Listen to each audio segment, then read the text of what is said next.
In this example, we're going to simplify and expand using exponents in algebra.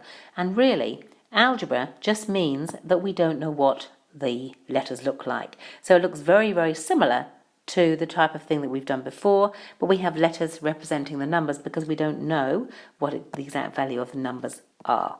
So, for example, if we simplify here, we've got x times y times y times x times x.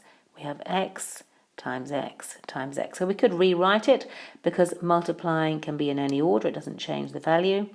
So x times x times x, and then times y times y. This is exactly the same calculation that you would do. Now we can simplify it. X times x times x can be written as x to the power of 3, and y times y can be written as y to the power of 2.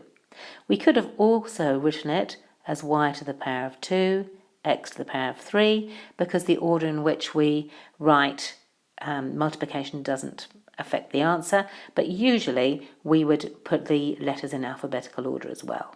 So most usually you'd see it written in this form. In the second example, we're doing the opposite. Simplifying and expanding are the opposite. So here we have our simplified problem. We just have to write it out in longhand. So x to the power of 4 means x times itself 4 times. Y is not to any power. So if we wanted to put a power there, we'd put a power of 1, which is not usually bothered to written in if we just have a normal y. And then z is to the power of 2. So now we've extended it and expanded it.